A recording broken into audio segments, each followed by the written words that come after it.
driving force in professional wrestling. Welcome to this week's episode of the driving force in professional wrestling. Now we're on the Fastlane, baby. Tomorrow, Sunday. Don't know what the date is. Tomorrow, Sunday the something. WWE Fastlane pay-per-view. Going to be amazing. This is probably going to be a slightly shorter, more concise, maybe, episode of The Driving Force, as myself and Brother Chris have already put together and dropped on the tube of you a wonderful episode of WWE Fastlane predictions with Forfeit Fiasco, the setup of. Over there on the Fastlane prediction show, we have gone head-to-head predicting the results of the card.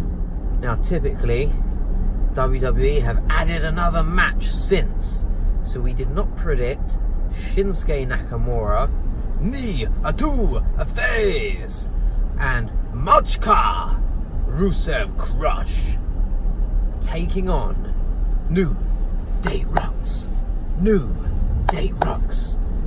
That apparently is now also on the kickoff show, along with what is no doubt going to be an exceptional match between Rey Mysterio and El Idolo. So looking forward to that even more now. Superb. So we won't worry about predicting the new one. So getting on with the show. The Golden Powah Rankings. Top 5 for this week. Going in at number 5, we have Black O'Shea. That is Aleister Black and Ricochet, the budding tag team, slung together in recent weeks as they made their debut on both Raw and SmackDown, continuing the trend, entering the Dusty Rhodes Classic over on NXT. Well, this past week they went up against The Bar and beat them. Amazing. The Bar have taken a few knocks recently. Quite potentially, The Bar might have been taken up a bit. Anyway, hell of a match, as you'd anticipate, between 4 very, very capable, talented athletes, culminating in the 630 splash. Essentially a somersault, add another somersault to that, maybe add about 5 more, and land in something of a swanton bomb finisher from Ricochet. Another outstanding black mass, always fun to see, was also delivered prior in the match to set that up, and onwards they go into Fastlane to contend for the Revival's Raw Tag Team Championships. Now, going in at number 4, Heavy Machinery. What a week they had. After poor old Otis was ridiculed backstage, he took exception, rightly so, and knocked a few heads together. And not 1, and not 2, but 6 heads.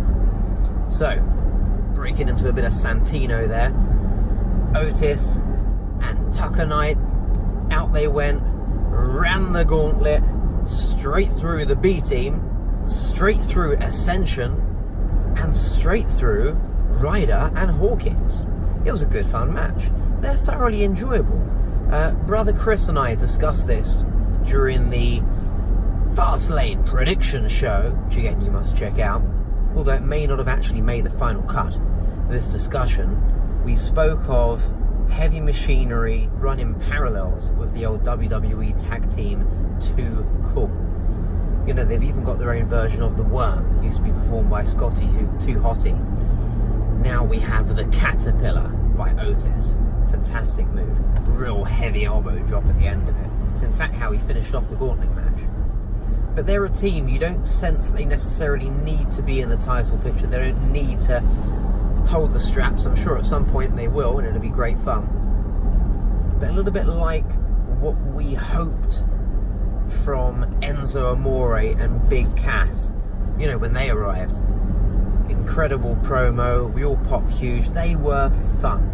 So they didn't have to necessarily be the best to really get over with the universe. Well, in the case of Heavy Machinery, they're actually damn good wrestlers. Thoroughly believable too. They're big guys. Some of their Heavy Machinery moves are real heavy duty. So, anyway, in they go at number 4. Now, somewhat redeeming herself after last week's shenanigans, entering the Golden Powah Rankings at number 3 this week, Rowdy, never been so rowdy, Ronda Rousey. She unproudly made the walk last week, the walk of shame. This week, she goes in at number 3 to the Powah Rankings, not because I've changed my mind at all, but more so because she is such a heel, but more so because she is such a fantastic heel. Ultimately, I think the root of it all is the fact that she probably has been getting genuinely frustrated and pissed off, and maybe doesn't have much of a sense of humour.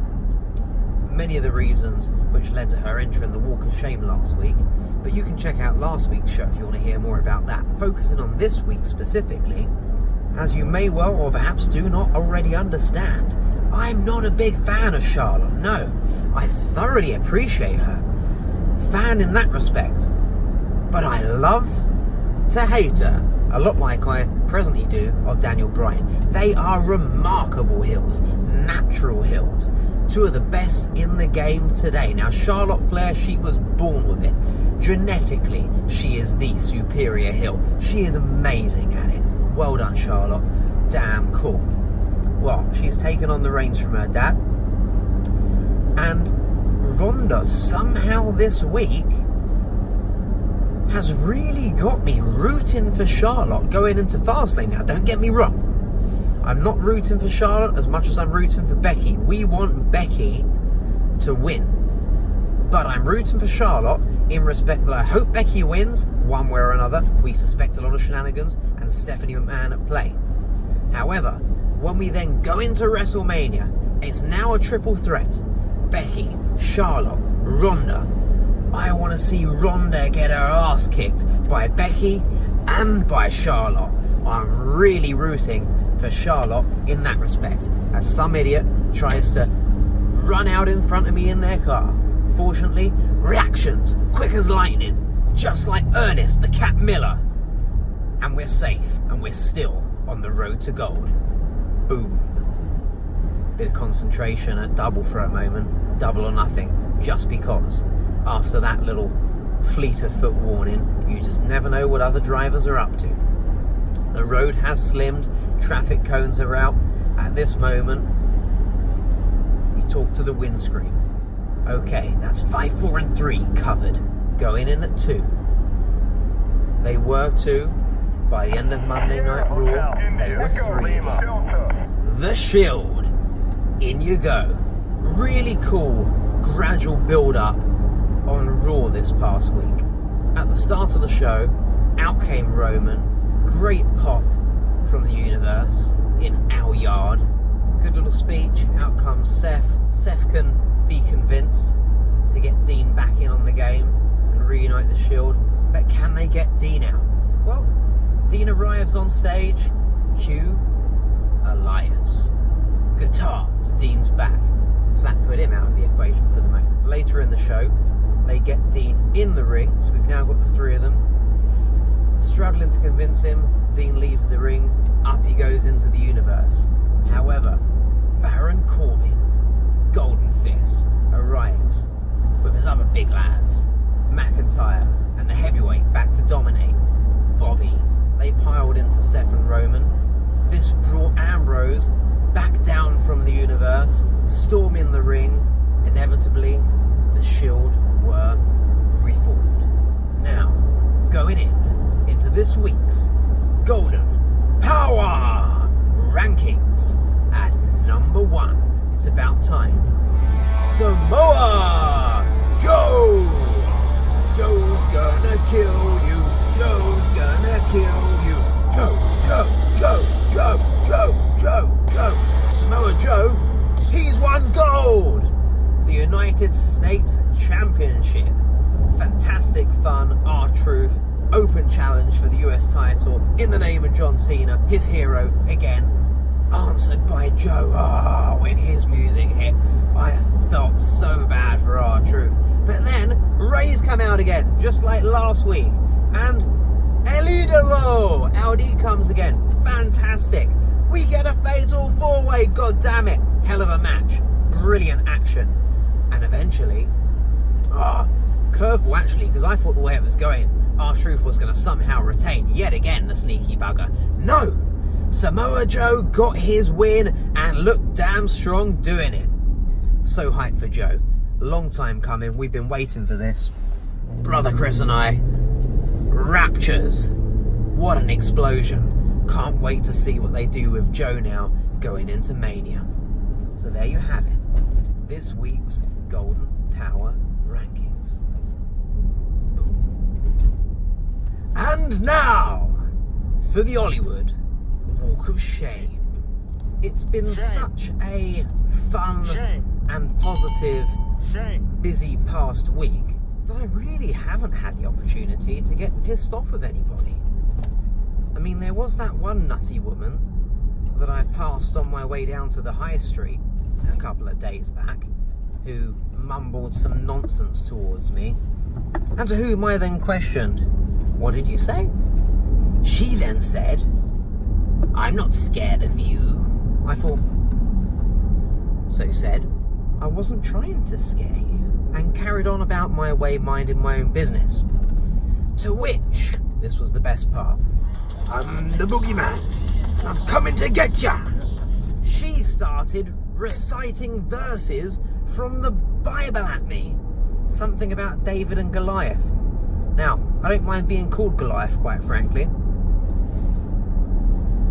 However, she probably deserves to go in the Walk of Shame. She's not really wrestling related though, so we'll leave her by and by. And with any luck, she'll wind up in some sort of Slipknot mosh pit instead. So, going in to this week's Walk of Shame is anyone who doesn't take the time to enjoy Brother Ollie and Brother Chris with our fantastic edition of the Golden Streak, our Fastlane prediction show. Check it out. Available on the Tube of You. Well, I hope you've enjoyed this week's show. And if you haven't, watch yourself. You could go into the walk. Enjoy Fastlane. And may your palm be lined